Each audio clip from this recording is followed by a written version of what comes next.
দিও পার পাবেন না। এই যেমন নেকির কাজ তেমন আল্লাহর কাছে ধরা পড়া। আল্লাহ আমাদের সকলকে শরিয়ত মেনে চলার তৌফিক দান করেন। সবাই বলেন আল্লাহুম্মা আমিন। উচ্চ আওয়াজে বলুন শরীর আল্লাহুম্মা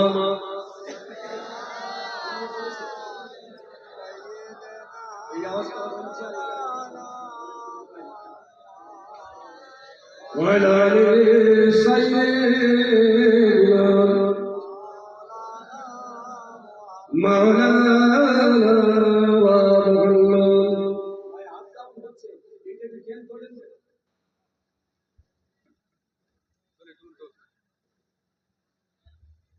আল্লাহুম্মা সাল্লি আলা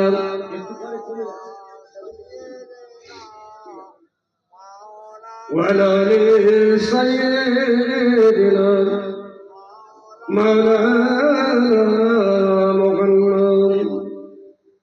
দ্বিতীয় একটি আয়াত পড়েছি আফালা ইয়াতাদাব্বারুনাল কুরআনা ওয়ালাউ কানা মিন ইনদি গায়রিল্লাহি লাওয়াজাদতুম ফীহি ইখতিলাফান কাসীরা। আল্লাহ পাক জিজ্ঞাসা করছেন, কোরআন যদি আমি আল্লাহ আমার পক্ষ থেকে না হতো, অন্য কারোর কাছ থেকে আসতো, তাহলে এই কোরআনের ভিতরে তোমরা বিতর্ক পেতে, ঝগড়া পেতে, মতবিরোধ পেতে। কিন্তু কোরআন আমার পক্ষ থেকে এসেছে, তাহলে মতবিরোধ কেন? মতবিরোধ কেন? নবীজি বললেন, আইয়ুমা রাজুলান ক্বালা লিআখিহি কাফিরান ফাকাদ বাআ বিহাদাহুমা। নবী বললেন, কোন মুসলমানকে বিনা কারণে যদি কাফের বলে, যাকে কাফের বলা হলো সে যদি কাফের না হয়, যে বলল তার দিকে কথাটা ফিরে আসবে। সাহাবাদের ভিতরে বহু মসলা নিয়ে বিতর্ক ছিল, কিন্তু এক সাহাবা আর এক সাহাবাকে কোনদিন বাজে কথায় সম্বোধন করেননি।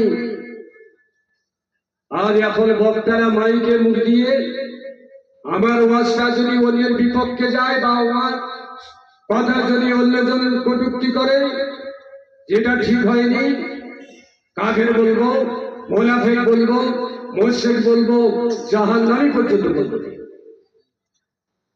চলছে এগুলো ক্যাসেটে। তাহলে যে ওয়াজে ঈমান বাড়ে, আমল বাড়ে, সেই ওয়াজে যদি কাফের বাড়ে, মুনাফিক বাড়ে, জলসা শুনবে কারা? বক্তা বক্তৃতা করে যদি কাফের আর মুনাফিক দিয়ে চলে যায়, তাহলে মুমিন থাকলো কারা? এটা বক্তা মূল্যায়ন করছে। তো হযরত নবী পাক সাল্লাল্লাহু আলাইহি ওয়াসাল্লামের সাহাবা আব্দুল্লাহ বিন মাসউদ রাদিয়াল্লাহু তাআলা আনহু, আরেকজন সাহাবীর নাম হলো হযরত মুসা আশআরী রাদিয়াল্লাহু তাআলা আনহু। এই দুইজন নাম করা সাহাবার কাছে একটা শরীয়তের মসলা নিয়ে যাওয়া হলো। হযরত মুসা আশআরী রাদিয়াল্লাহু তাআলা আনহু তার কাছে গিয়ে বলা হলো, হুজুর, যদি কোনো ব্যক্তি মারা যায়, তার যদি একটা বেটি থাকে, তার একটা বোন যদি থাকে, তাহলে সম্পদ কিভাবে বন্টন হবে? আপনারা শুনছেন? এটা সকলের কাছে পছন্দ হবে না। কানের বারে হাত দিতে হবে, লম্বা টান মারতে হবে, একটা বাংলা এক বেগও টান হবে বলছে হেজি বক্তা। তাহলে একটা লোক যদি মারা যায়, তার যদি ছেলে না থাকে, একটা বোন থাকে, আর যদি একটা বেটি থাকে, সম্পদ কে কত পাবে? আমরা তো সব মাস্টার লোক, বিএলআরে গিয়ে এর নামে ওর নামে টাকা দিয়ে যাবে, একটু কম বেশি করা যায়, তাও চেষ্টা করি। খোদার কাছে জবাব দিতে হবে, এ ভয়টা থাকে না। হযরত মুসা আশআরী বললেন, যদি কোনো ব্যক্তির বেটি থাকে, সে সম্পত্তির অর্ধেক পাবে, আর তার যদি বোন থাকে, বোন অর্ধেক পাবে। আপনাদের মত কি? মশলাটা সঠিক? যারা মুরব্বী আছেন বলেন মশলা সঠিক? বলবেন উকিল ধরে বিএলআরে যাবো, হুজুর সব বাদ দেন। ওই লোকগুলো ফিরে আসলেন, যার থেকে আমাদের ইমাম আবু হানিফা হুজুর মশলা দিয়েছেন। তিনি ইরাকের প্রতিনিধি ছিলেন, তার নাম হলো হযরত আব্দুল্লাহ বিন মাসউদ রাদিয়াল্লাহু তাআলা আনহু।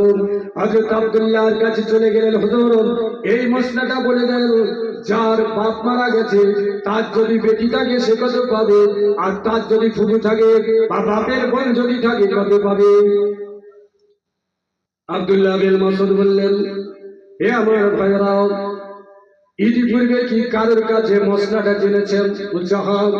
মুসা আশারী বলেছেন বেটি পাবে অর্ধেক, বোন পাবে অর্ধেক। আব্দুল্লাহ বিন মাসউদ বললেন, খোদার কসম করে বলি, আমি রাসূলুল্লাহর কাছে যে মসলা শুনেছি সেই মসলা যদি আমি দিই সমাজে বিভ্রান্তি তৈরি হবে আর সমাজে মারামারি বেড়ে যাবে। আমি সমাজের বুকে ফিতনা ছড়াতে রাজি নই। ওই মুসা আশারী যে কথা বলেছেন, মুসা আশারীর কথায় ভুল আছে, তবে আমি রাসূলুল্লাহর কথাটা জানিয়ে দিই, মানার দায়িত্ব হলো তোমাদের। আমাদের হানাফি মাযহাবে মসলা এটাই।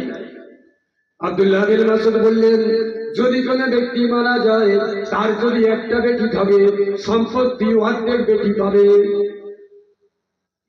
কত পাবে জি? 58 পাবে জি। আর মৃত ব্যক্তি যদি বোন থাকে তাহলে দুটো মেয়ে ছেলে যদি থাকে একটা বাপে, আরবিতে বলে সোলসান, 3 ভাগে 2 ভাগ পাবে দুটো বেটি।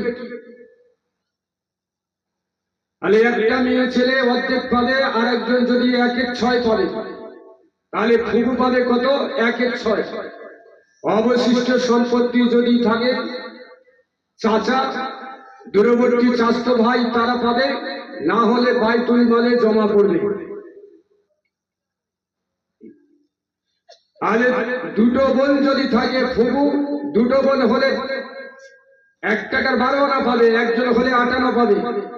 কিন্তু ফুফু যদি থাকে 6 আনা পাবে, ফুফু কোনোদিন 8 আনা পেতে পারে না।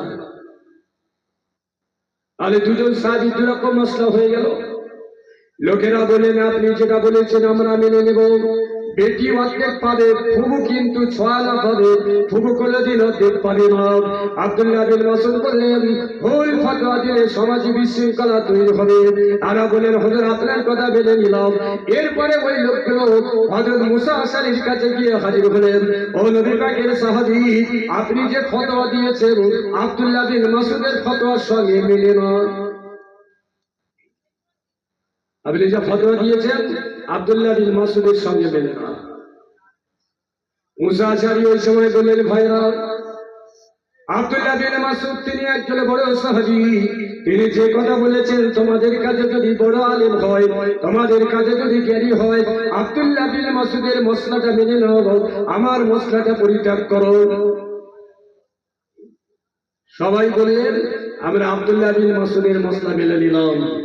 আরে দুইজন সাহাবী একই রাসূলুল্লাহর হাদিস জানার পরেও মসলার মধ্যে অমিল ছিল।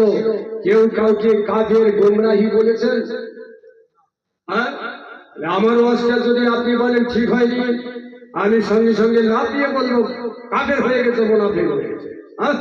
আমি একটা বিখ্যাত আলেম, 30 বছর ওয়াজ করে মাথায় চুল পাকিয়ে ফেলেছি, আর আমার ওয়াজে ভুল ধরেছো, তুমি কাফের হয়ে গেছো। আমি মুনাফিক হব না, শ্রোতা মুনাফিক হবে। আমি তো নায়েবে নবী, শ্রোতারা সাধারণ মানুষ, তাদের ভুল হলে ক্ষমা করতে হবে, জানা কথা বলে দিতে হবে, এটাই হলো রাসূলুল্লাহর আদর্শ। আর এখন ভর্তুকি সমাজ আছে। আমি একটা ক্যাসেট শুনেছি যা আমাদের ফুলপাড়া সিলসিলার আকীদার বাইরে মত, ফুলপাড়া সিলসিলার আকীদার বাইরে মত। কি ঈমান কাকে আনতে হবে আগে, কার উপরে? আপনারা ঘুমাচ্ছেন নাকি?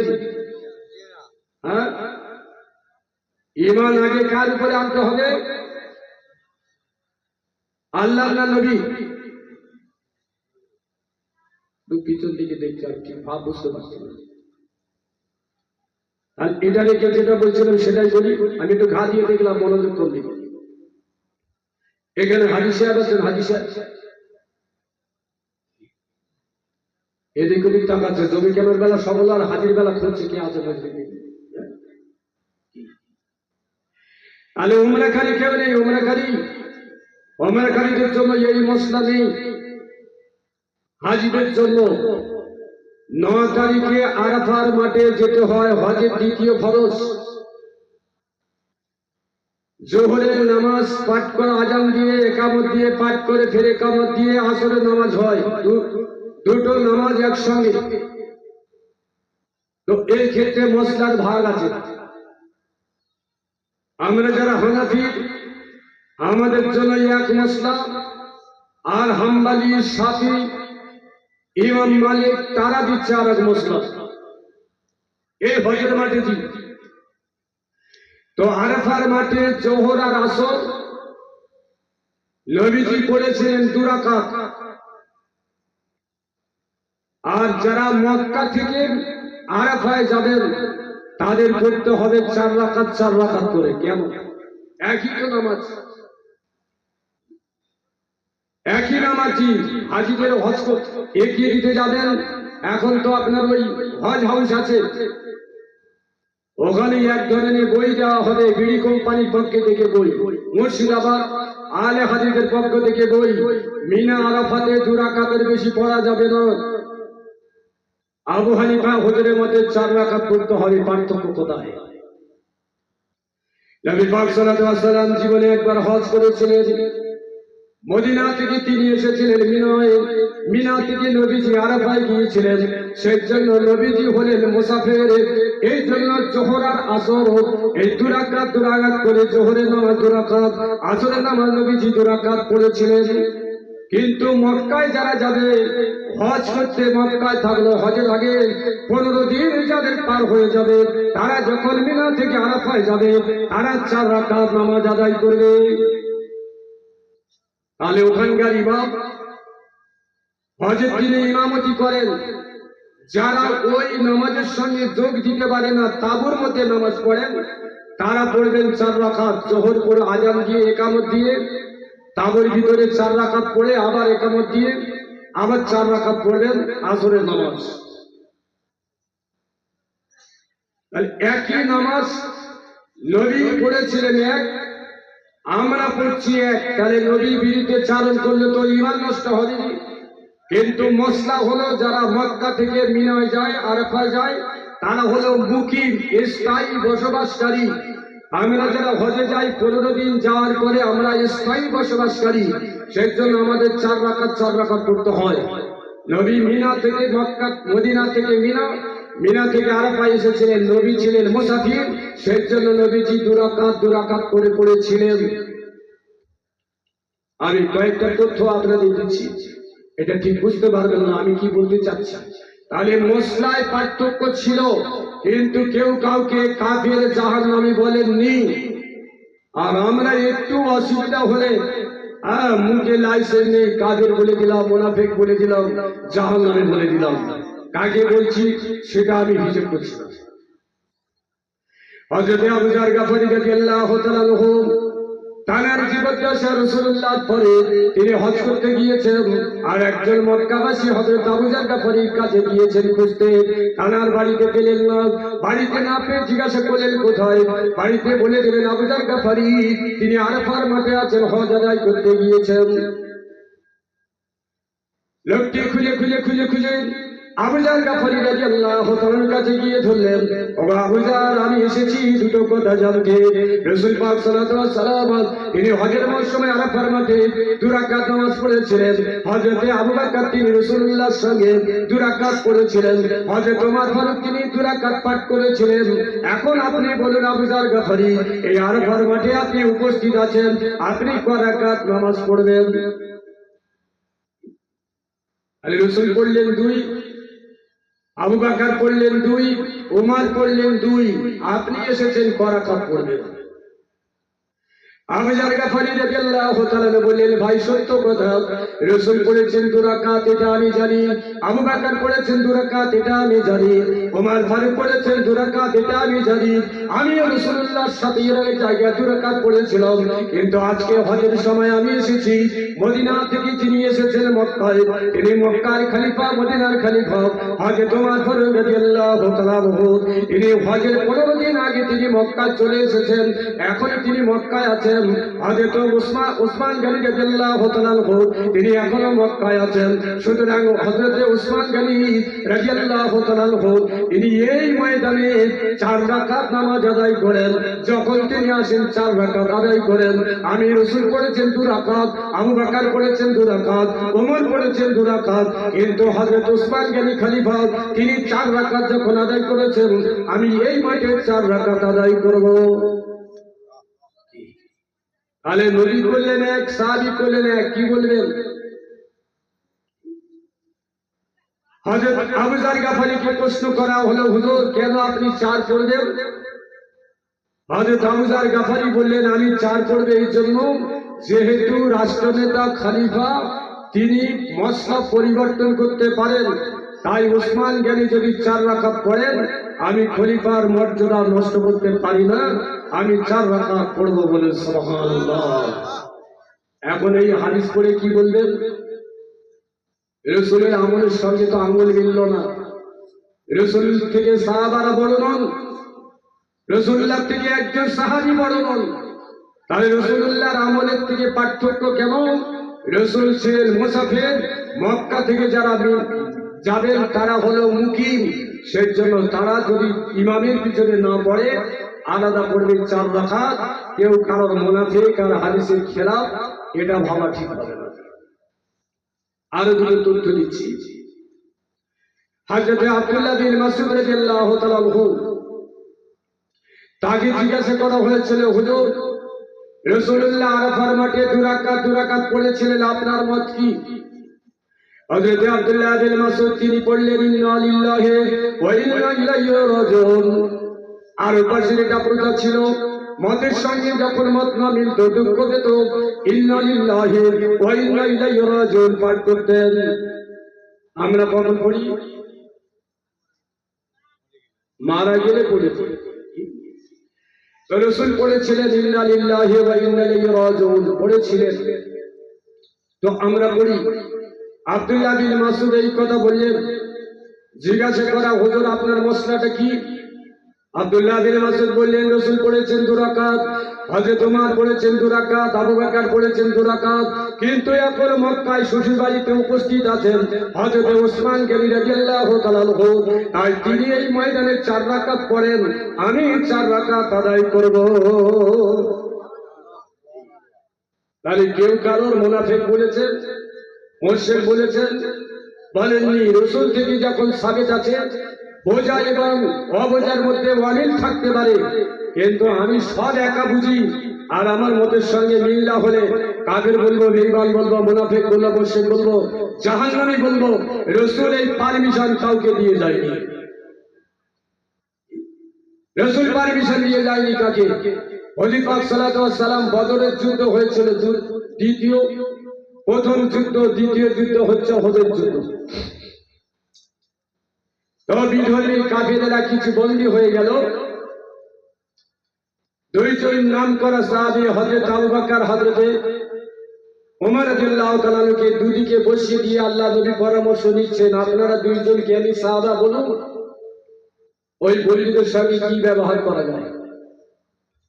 হযরত ওমর ফারুক বলে, ইয়া রাসূলুল্লাহ হাবিবাল্লাহ, ওদের সঙ্গে লড়াই করতে গিয়ে আমরা কত ভাইকে হারিয়েছি, তারা শহীদ হয়েছে, কেউ বিবিকে হারিয়েছে, কেউ বাচ্চা স্বামীকে হারিয়েছে, কত বাচ্চা আব্বাকে হারিয়েছে, কত বিবি স্বামীকে হারিয়েছে। ও আল্লাহ নবী গো, ওদেরকে ছেড়ে দেওয়া যাবে না, ওদেরকে দাঁড় করিয়ে কতল করে দিতে হবে। বন্দী হয়েছে, ওদের কতল। আল্লাহ নবী বললেন, আবু বকর তোমার মত কি বলো, যারা বন্দী হয়েছেন তাদের সঙ্গে কি ব্যবহার করা হবে? হযরত আবু বকর বললেন, ইয়া রাসূলুল্লাহ হাবিবাল্লাহ, ওদেরকে কিছু মুক্তি করলে ছেড়ে দেওয়া হবে, ওদের কিছু টাকা পয়সা দিয়ে ছেড়ে দেওয়া হবে, অথবা ওদের মধ্যে কেউ যদি দায়িত্ব নিতে পারে, আমাদের বাচ্চাদের যদি লেখাপড়া শেখায় মুক্তি দেওয়া হবে, আমাদের বয়স্ক যারা আছে যদি লেখাপড়া শেখায় তাহলে মুক্তি দিতে হবে। আল্লাহ নবী আবার জিজ্ঞাসা করলে আপনারা বলুন। ওমর ফারুক দুইবার আর তিনবার বললেন ওদের কতল করতে হবে, ছেড়ে দেওয়া যাবে না। হযরত আবু বকর বললেন ইয়া রাসূলুল্লাহ ওদের কতল করা যাবে না, ওদেরকে মুক্তিপণ নিয়ে ছেড়ে দিতে হবে। হয় আমাদের বাচ্চাদের লেখাপড়া শেখাবে, বয়স্কদের লেখাপড়া শেখাবে, অথবা টাকা যদি থাকে টাকা দিয়ে মুক্তিপণ নিয়ে ছেড়ে দেবে। ওই পাক সাল্লাল্লাহু আলাইহি ওয়াসাল্লাম মুচকি হাসলেন। ওমর ফারুক রাদিয়াল্লাহু তাআলা বললেন আমি আমার নীতি থেকে সরব না।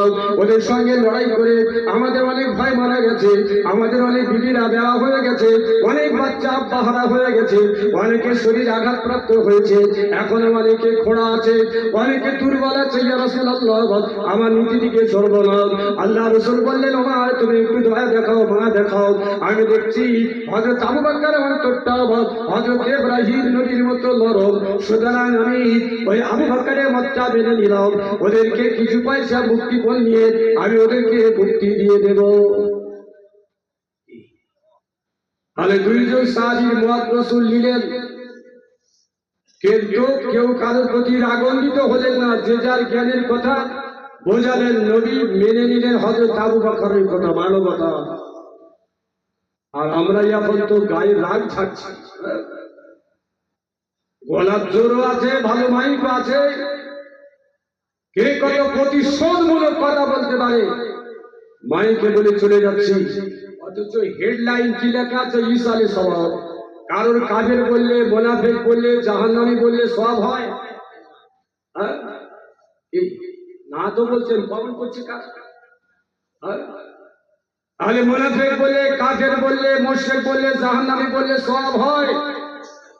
ইসালে সওয়াবের মর্যাদা থাকে থাকে না, একটু ভাববেন আপনারা। দাঁত না করে না করবেন, কপালে থাকলে গোবরা মারি, বুড়োরা না করে জোয়ানটা করবে, জোয়ানটা করে বুড়োরা ডাকবে। কপালে থাকলে অবশ্যই আসবে, রাগে না ফাটে না চলে। তো আল্লাহ পাক জানিয়ে দিলেন আফালা ইয়াতাদাব্বারুনাল কুরআন, তোমরা কি কোরআন নিয়ে অনুশীলন করো না, আলোচনা করো না? আল্লাহর পক্ষ থেকে আসার পরে এত মতবিরোধ কেমন? আর দুটো তথ্য দেব জি, সাহাবীদের সাথে কথা বলছি। আল্লাহ নবী ইন্তেকাল হয়ে গেলেন।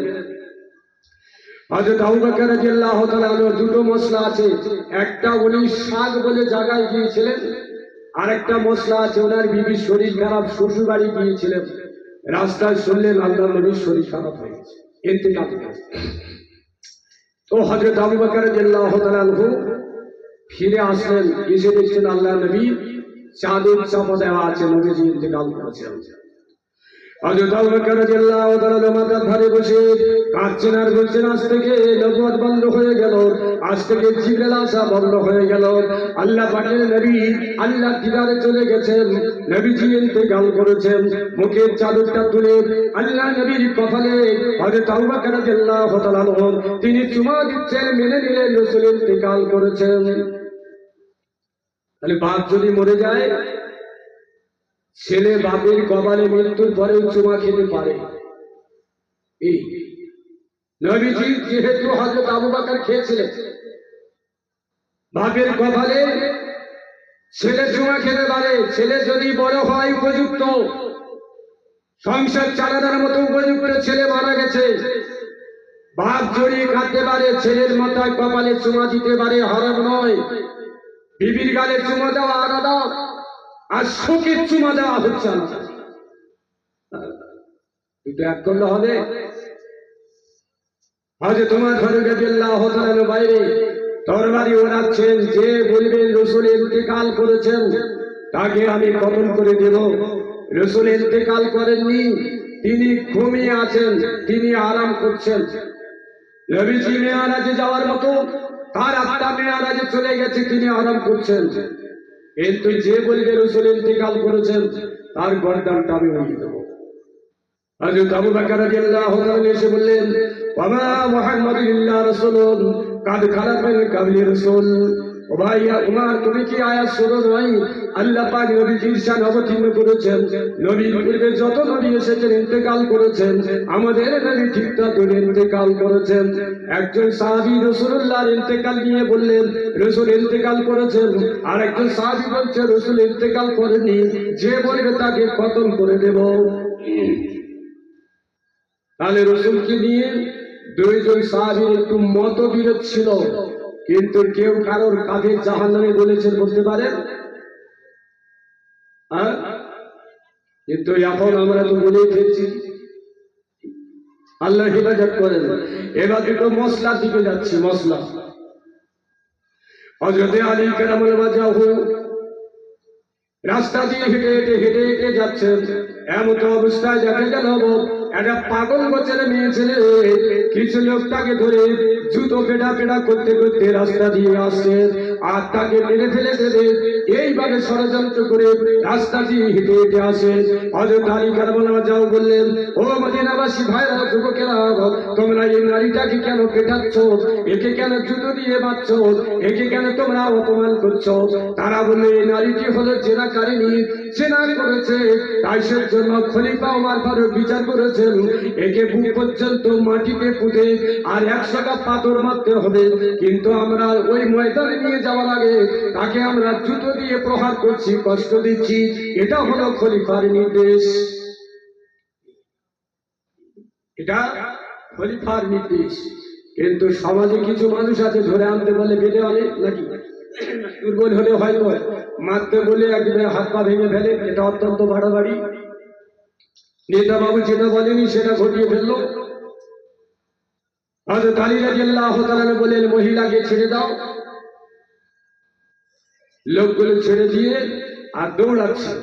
দৌড়ে দৌড়ে হযরত ওমর ফারুক রাদিয়াল্লাহু তাআলার কাছে গিয়ে বললেন, ইয়া আমিরুল মুমিনিন খলিফাতুল মুসলিমিন, যাকে সঙ্গে সার করতে বলেছেন, যাকে প্রস্তারঘাত করতে বলেছেন, যাকে বেত্রাঘাত করতে বলেছেন, হযরত আলী আমাদের নিষেধ করে দিয়েছেন। ওদের আমরা তাকে আর মারি না, প্রহার করি না, বেত্রাঘাত করি না, আমরা তাকে ছেড়ে দিয়েছি। হযরত ওমর ফারুক বললেন, কেন? হযরত আলী বলেছেন, হ্যাঁ, তাহলে হযরত আলী আমার থেকে বড় জ্ঞানী। যাও যাও, আলীকে বলো খলিফা ওমর ফারুক ডেকেছেন। তাহলে সুপ্রিম কোর্টের আইন যদি আপনার এই হাইকোর্টে অমান্য করে তাহলে কি হবে? হ্যাঁ, রাষ্ট্রপতি শাসন হবে না? তাহলে হযরত ওমর ফারুক হলেন খলিফা, হযরত আলী খলিফা না, মুফতি, মজলিসে শোরার প্রতিনিধি।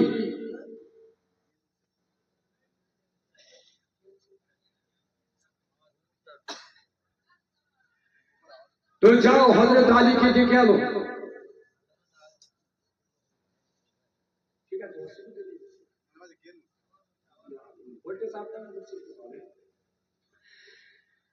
তো কর্মচারীরা গিয়ে হযরত আলীকে ডাকলেন, খলিফা আপনাকে ডেকেছেন। কেন? ওই নারীটির শাস্তি দিতে আপনি বাধা দিয়েছেন। হযরত আলী কারামাল্লাহু ওয়াজহাহু হযরত ওমর ফারুক খলিফার কাছে গিয়ে হাজির। আমিরুল মুমিনিন খলিফাতুল মুসলিমিন, আপনি কি আমাকে ডেকেছেন? যে হ্যাঁ, ডেকেছি। হযরত ওমর ফারুক বলেন, আলী, ওই নারীটির তো শাস্তি দেওয়ার বিধান আমি দিয়েছি, আপনি কেন বন্ধ করে দিয়েছেন? ওই নারীটি জেনাকারী, তাই ও শাস্তির বিধান দিয়েছি, বুক পর্যন্ত পুঁতে ওকে পাথর মারতে হবে। আপনি কেন নিষেধ করেছেন? হযরত আলী রাদিয়াল্লাহু তাআলা বললেন, আপনি একটু তথ্য তালাশ করে দেখেন, ইয়া আমিরুল মুমিনিন খলিফাতুল মুসলিমিন, ওই নারীটা আমার বিচারে কিন্তু জেনা করেনি। ওই মেয়েটি জেনা করেনি, আর আপনি জেনার শাস্তিটাকে দিলেন। হযরত আলী কথা শুনে ওমর ফারুক রেগে গিয়ে বললেন, তাদুল্লুলি, আলী তুমি দলিল দাও, নারীটা জেনাকারিনী নয়, দলিল দাও। হযরত আলী বলছেন, ইয়া আমিরুল মুমিনিন খলিফাতুল মুসলিমিন, নবীজির হাদিস আছে, 3 শ্রেণীর মানুষ যদি গুনাহ করে তাদের গুনাহ লেখা হয় না। 3 শ্রেণীর মানুষ। 1 নম্বর হলো বাচ্চা ছেলে, 2 নম্বর হলো ঘুমন্ত ব্যক্তি, আর 3 নম্বর হলো পাগল। এদের উপরে শরীয়তের কোনো বিধান চলে না। আমি যতটুকু জানি, ওই নারীটি পাগল। কোন একজন জ্ঞানী ব্যক্তি তার পাগলামোর সুযোগ নিয়ে তার গায়ে হাত দিয়েছে, অথবা তার সঙ্গে শারীরিক মেলামেশা করেছে, কিন্তু ওই মেয়েটি পাগল। ওই নারীটি কিন্তু জেনার জন্য অপরাধী না। হাইকোর্টের আইন সুপ্রিম কোর্টে কাটা যাচ্ছে নাকি? সুপ্রিম কোর্টের আইন হাইকোর্টে কাটা যাচ্ছে। আজ তোমার ফারুক বললেন, ভাই আলী, রাসূলুল্লাহ তোমার জন্য দোয়া করেছিলেন, আলা মদিনাতুল ইলমি আলী বাবুহা, আমি বিদ্যার শহর আর আলী হলো তার দরজা। আমি ওমর ফারুক ওই হাদিসটি জানি, কিন্তু ওই নারীটির ক্ষেত্রে প্রয়োগ করতে আমার দিমাগে আসলে ভুলে গিয়েছি। সুতরাং পাগল নারী যদি কেউ তার সঙ্গে জেনা করে গর্ভবতী হয়, ওই নারীটি অপরাধী না, সুস্থ ব্যক্তি, তার সঙ্গে অবৈধ কাজ করার জন্য সে হলো দায়ী। কত কিছু বোঝা গেল কি? আর দিনের ক্ষেত্রে সাহাবীদের ভিতরে মতবিরোধ ছিল, কিন্তু কেউ কাউকে অমান্য করেনি। আজ আমরা দিন ইসলাম পালন করতে গিয়ে সালাম আলাইকুম বন্ধ হয়ে যাচ্ছে, সালাম দেওয়া বন্ধ হয়ে যাচ্ছে। আকীদায় গড়বড়ি থাকতে পারে, ঈমান ওয়ালা কিনা, কালমা ওয়ালা কিনা, সে দিনদার কিনা, নামাজি কিনা, এটা কি দেখবো না? একটা পট্টির ভাড়ে 10 টাকার কয়েন রেখেছেন, 10টা, কত হবে? 100। 1 বছর ধরে ঘরের মেঝেতে পুঁতে রেখেছেন, 1 বছর পরে তুলে দেখছেন একটা 10 টাকার কয়েনে জং লেগেছে, বাকি 9টা কয়েন সব সুন্দর চকচকে, সব শুধু পানিতে ফেলে দেবেন না ওই 9টা কাজ করবেন, একটা ফেলবেন?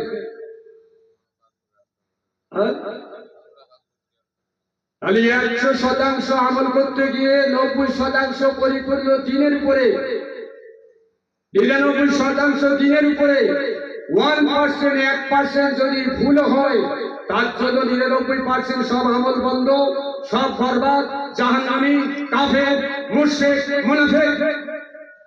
1% আমলের জন্য 99% আমল নষ্ট। কথা বলে তুমি। তাহলে সাহাবীদের ভিতরে এইরকম জ্ঞান ছিল, কিন্তু বাস্তবায়নে দেরি হতো। আল্লাহ সবার ব্রেন সমান দেননি, কিন্তু মেনে নিতে কোনো বিতর্ক ছিল না। এই ওমর ফারুক রাদিয়াল্লাহু তাআলা বসে আছেন, নামাজ পড়ে হযরত আলীও বসে আছেন। একটা লোক হাসছে, হযরত ওমর ফারুক বললেন, ভাই কিভাবে রাত অতিক্রম করেছো? বলছে আনন্দের সঙ্গে, কিন্তু মনে বড় চিন্তা আছে, মনে বড় চিন্তা আছে। হযরত ওমর ফারুক বললেন, আনন্দের সঙ্গে রাত কাটালে চিন্তা থাকে কেন? ভাই তুমি আমার সঙ্গে বলো। লোকটি বলছেন, আমিরুল মুমিনিন খলিফাতুল মুসলিমিন, হুজুরকে আমি ফিতনাকে ভালোবাসি, ফিতনা ভালোবাসি। 2 নম্বর আমি সত্যকে ঘৃণা করি, 3 নম্বর আমি বিনা ওযুতে সালাত আদায় করি, 4 নম্বর সব বান্দাদের জন্য জমিনে যে সুখ আছে, আকাশে আল্লাহর জন্য সেই সুখ নেই। হযরত ওমর ফারুক খবর থেকে তরবারি বার করলেন, তোমাকে গর্দান কেড়ে দেবো, হে আলী মোরতাদ হয়ে গেছে, কে বন্দী করো। হ্যাঁ নিশ্চিত, বলে কি নিরপরাধ, বলে কি এত বড় স্পর্ধা? হযরত আলী রাদিয়াল্লাহু তাআলা হাসছেন।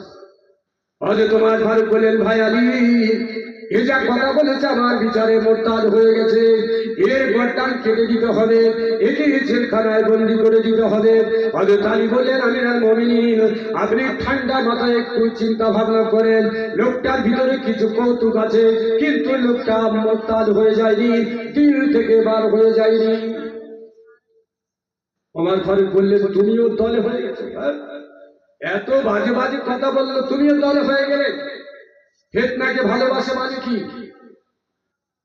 হযরত আলী রাদিয়াল্লাহু তাআলা বললেন, কোরআন পাকে এসেছে, ইন্নামা আমওয়ালুকুম ওয়া আওলাদুকুম ফিতনা, অর্থ সম্পদ হলো মানুষের জন্য ফিতনার কারণ।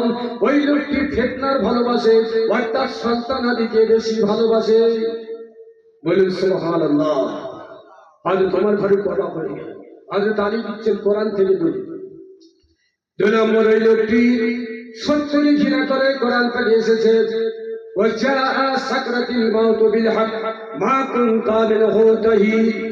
মানুষের মৃত্যুর সময়ে কষ্ট হবে, এটা অতি সত্য কথা। ওই লোকটি সত্যকে ঘৃণা করে, অর্থাৎ মৃত্যুর কষ্টকে ঘৃণা করে। মানুষ যেন মুমিন হয়ে আল্লাহর বন্ধু হয়ে আল্লাহর কাছে চলে যায়, দুনিয়া থেকে যেন কষ্ট না পায়। বলুন সুবহানাল্লাহ। তাহলে এই লোকের দুটো কথা ভালো হলো। হযরত ওমর ফারুক বলছেন, 3 নম্বর কথাটা তো মারাত্মক। বিনা ওযুতে নামাজ পড়ে নাকি? বিনা ওযুতে নামাজ হয়? হযরত আলী বললেন, হুজুর সালাত মানে নামাজ, সালাত মানে দরুদ, সালাত মানে দোয়া। এই লোকটি রাস্তাঘাটে যখন চলে গুল গুল গুল গুল গুল গুল করে নবীজির শানে দরুদ পাঠ করে, কখনো ওযু থাকে কখনো ওযু থাকে না। এই লোকটি বললেন, আমি বিনা ওযুতে সালাত আদায় করি, অর্থাৎ ওযু না থাকলেও নবীর শানে দরুদ পড়া যায়। ওযু অবস্থায় দরুদ পড়া উত্তম, কিন্তু ওযু না থাকলে দরুদ পড়া যায়। এই লোকটি তাই বিনা ওযুতে দরুদ পড়েন। আর লোকটির অপরাধ আছে, হযরত উমর ফারুক এবার তলোয়ারটা রেখে দিয়েছে, যে বললেন গর্দান কেটে দেবো। হযরত আলী যখন বোঝাচ্ছেন তলোয়ারটা রেখে দিয়েছেন। হযরত আলী বলছে, আমির আল মুমিনিন খলিফাতুল মুসলিমিন 4 নম্বর কথাটা কি বলেন? বলছে, জমিনে মানুষের জন্য যে সুখ আছে আসমানে আল্লাহর জন্য তা নেই। এই কথায় তো আমার বড় রাগ হয়েছে, ফের গর্দান কেটে দেবো। মানুষের সুখ আছে আল্লাহ নেই। হযরত আলী বললেন, আমির আল মুমিনিন খলিফাতুল মুসলিমিন, এই লোকটার বলারে পৃথিবীর বুকের মানুষ তারা যারা বিয়ে করে, বিয়ে হলেন তাদের অঙ্গের মধ্যে অঙ্গ, বিবির সঙ্গে সাংসারিক সুখ দুঃখ সব ভাগ করে নিয়ে সংসার চালায়। আর এটা হলো দুনিয়ার শান্তি, কিন্তু আল্লাহ পাকের জন্য বিবি নির্ধারণ করা হলো শিরক। সেই জন্য বলেছেন, দুনিয়ার মানুষ যে খুশি ভোগ করে, আল্লাহ পাক আকাশে সেই খুশি ভোগ করে না। সুবহানাল্লাহ। হযরত আলী কারামাল্লাহু তাআলা যখন বুঝিয়ে দিলেন, আজ তোমার ফারুক বললেন, ভাই তুমি যে চিন্তায় ছিলে, তোমার ভিতরে যে এরকম পেশ মারা কথা আমি তো জানিনি। তুমি সত্যকে ঘৃণা করো অর্থাৎ মৃত্যুর কষ্ট, তুমি ফিতনাকে ভালোবাসো অর্থাৎ সন্তান সন্ততি, তুমি যে পেশ মারা কথা বলে আমি জানিনি। ভাই আমি উমর ফারুক সরাসরি তোমার কথায় কতল করতে বলেছি, মোস্তাদ বলেছি। এখন তুমি আমার প্রতি ক্ষিপ্ত হয়ে না, আমার কথায় যদি তুমি কষ্ট পাও আমাকে তুমি ক্ষমা করে দাও বলে। সুবহানাল্লাহ। এই সমাজে হবে, এই সমাজে হবে জি। এর ছিলেন সাহাবাদের তথ্য দিয়ে আর একটি তথ্য দিচ্ছি, জি, যে কথায় কথায় কাফের মুশরিক মুনাফিক বলা এটা রাসূলুল্লাহর নির্দেশ নয়, এটা শরীয়তের বিধান নয়। চার দোকানে হোক, খেলার মাঠে হোক, আর ওয়াজ নসিহতে হোক, আর মসজিদে হোক, আর মাদ্রাসায় হোক। হযরত আনাস বিন মালিক রাদিয়াল্লাহু তাআলা হাদিস বর্ণনা দিচ্ছেন, আল্লাহ নবীর জীবদ্দশায় একটা যুদ্ধ হয়েছিল। এই যুদ্ধটার নাম হচ্ছে হাজারের যুদ্ধ। 6 দিন ধরে নালা কাটা হয়েছিল, নবীজি কোদাল দিয়ে পাথর কেটেছিলেন। তো যুদ্ধে জয়লাভের আগে আল্লাহ নবী প্রত্যেক দিন কাঁদতেন। 3 জায়গায় কেটেছিলেন, 3টে মসজিদ আছে ওই হাজারের ময়দানে। মদিনা শরীফ থেকে 6 কিলোমিটার উত্তর দিকে, চারিদিকে বিশাল বড় পাহাড়ের মাঝখানে মসজিদ দুতলা, আর 3টে ছোট ছোট মসজিদ আছে যেখানে নবী গিয়ে কাঁদতেন। এই যুদ্ধে জয়লাভ 3য় দিন জিবরাইল এসে বলেন, এই যুদ্ধে আল্লাহ পাক আপনাকে জয়লাভ করে দেবে বলে। সুবহানাল্লাহ। তো এই জয়লাভের আগের দিন নবী যুদ্ধ করতে করতে ময়দান থেকে অস্ত্র শস্ত্র দিয়ে আর তাঁবুতে ফিরে গিয়েছেন। সব সাহাবারা তাঁবুতে ফিরে গিয়েছেন। জিবরাইল সাল্লাল্লাহু আলাইহি ওয়াসাল্লাম এসে বলে, ইয়া রাসূলুল্লাহ হাবিবাল্লাহ, হুজুর আপনি তাঁবুতে ফিরে এসেছেন, আপনি আপনার গায়ের জামা খুলে ফেললেন, অস্ত্রগুলো জমা দিলেন। আমরা ফেরেশতারা এখনো পর্যন্ত যুদ্ধ করার জন্য যে হাতিয়ার আমরা করেছিলাম, আমাদের কাছে যে অস্ত্র ছিল, এখনো পর্যন্ত জমিনে এখনো জমা দিইনি, এখনো পর্যন্ত জমিনে রেখে দিইনি। আর আপনার প্রতি আল্লাহর নির্দেশ আছে যুদ্ধের জন্য, আর আপনি অস্ত্র শস্ত্র কিভাবে খুলে রাখলেন? চলুন এখনই যুদ্ধের ময়দানে যেতে হবে। আল্লাহ নবী বললেন, এটা আল্লাহর নির্দেশ। জিবরাইল বললেন, আমরা ফেরেশতারা এখনো সাজসজ্জা করিনি, আর আপনি খুলে ফেললেন, আপনাকে এখনই যেতে হবে। হুজুর পাক সাল্লাল্লাহু আলাইহি ওয়াসাল্লাম সঙ্গে সঙ্গে যুদ্ধের সাজ সরঞ্জাম পরে দিয়ে সাহাবীদের বললেন, তোমরা চলো। মান কানা সামিয়ান মুতিয়ান ফালা ইউসিলিয়ান ইল্লা ফি বানি কুরাইজা। ও আমার সাহাবারা, তোমরা যারা এখন যুদ্ধের মাঠে যাচ্ছ, শুনে রেখে দাও, আসরের নামাজ তোমরা ততক্ষণ পড়তে পারবে না। বনি কুরাইজা বলে যাদের সঙ্গে আমাদের প্রতিদ্বন্দ্বী হচ্ছে, ওই বনি কুরাইজার বাড়ির নিকটে গিয়ে আমরা যতক্ষণ না তাবু গাড়বো ততক্ষণ পর্যন্ত কেউ আসরের নামাজ পড়বে না। আলা ইউসাল্লি আলা সালাতুল আসরি ইল্লা ফি বানি কুরাইজা মান কানা সামিআল মুতিআন, যারা নবীকে মানো এবং নবীর কথা যারা শোনো, তাহলে ওই জায়গায় গিয়ে তোমাদের আসর করতে হবে। সাহাবীরা কেউ জিজ্ঞাসা করলেন না যদি মাগরিব হয় কি হবে? নবী বলেছেন চলেছেন। যেতে যেতে যেতে যেতে সন্ধ্যা প্রায় ডোবার মতো, তখনও বলি করায় যায় পৌঁছায়নি। আসরের সময় হয়ে গেছে। দুই দল সাহাবাদের ভিতরে একটু বিতর্ক দেখা দিল। একটা সাহাবা বলছেন আসর শেষ হতে যাচ্ছে, এই ময়দানে নামাজ আদায় করব। আরেক দল বলছে নবীজির কথা কি তোমরা শোনো নাই, বলি করায় যায় যাওয়া ব্যতীত আসর করতে পারবে না। একজন সাহাবা বললেন আমরা আসর শেষ হতে যাচ্ছে, এখানে পড়ব। তারা জেদ করে ওই জায়গা পড়লেন, কিন্তু নবী বললেন কি বানি কুরাইজায় গিয়ে নামাজ পড়তে হবে। তাহলে নবীজির কথা অমান্য করেছেন। কথা বলেন নাকি ঘুমাচ্ছেন? তো বনি কুরাইজায় বাকি সাহাবারা যখন পৌঁছালেন, মাগরিবের সময় হয়ে গেছে। এখন কি হবে? আসরের কাজে আগে আদায় করবে না মাগরিব পড়বে? কি কথা বলা নিষেধ? তাহলে মাগরিবটা আগে পড়তে হবে। সাহাবারা মাগরিব পড়লেন আগে, তারপরে 2 রাকাত সুন্নাত পড়ে আসরের কাজা নামাজটা আদায় করে দিলেন। ফাসাল্লা মিনহুম বাদা মিন ঈমানান ওয়া তাসাবাব ওয়া তারাকা মিনহুম ঈমানান ওয়া তাসাবাব। হাদিস পাকে এসেছে একদল তারা আসরের নামাজ রাস্তায় না পড়ে নবীর কথা মান্য করার জন্য বনি কুরাইজায় পৌঁছাতে গিয়ে আসরটা কাজা হয়ে গেল। মাগরিবের নামাজের পরে তারা আসরটা আদায় করলেন।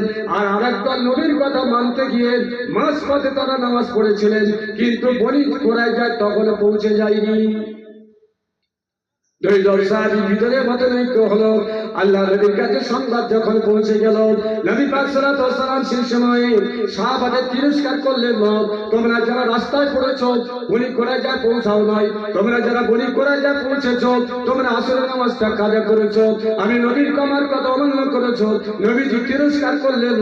নবীজি বললেন যে যার মতো দিমাগ খাটিয়ে তোমরা নামাজ আদায় করেছো, কাজা করার পরেও নামাজ আদায় করেছো, বনি কুরাইজায় পৌঁছে আর তোমরা ওয়াক্ত হয়ে গিয়ে রাস্তায় পড়েছো, তোমাদের দুই দলের নামাজ আল্লাহর কাছে কবুল হয়ে গেছে। বলি সুবহানাল্লাহ। আলে একদল নবীর কথা মানতে গিয়ে জায়গায় যাওয়া হলো না, আরেকটা নবীর কথা মানতে গিয়ে নামাজ কাজা হয়ে গেল। এই সাহাবীদের মতবিরোধ ছিল।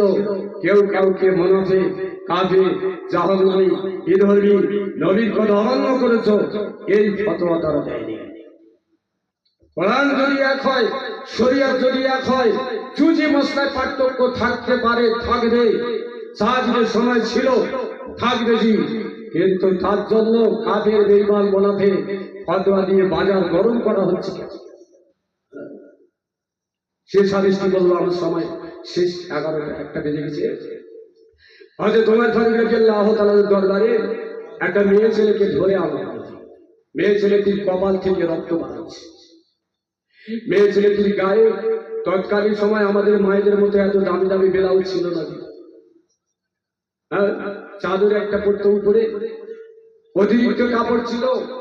মেয়েটির শরীর দেখা যাচ্ছে, চুলগুলো উস্কো খুস্কো, কপালের কোল থেকে রক্ত বার হচ্ছে, গায়ে তার কাপড় নেই। আর পিছনে একটা লম্বা চড়া লোক তাকে সাথে করে নিয়ে আসছে।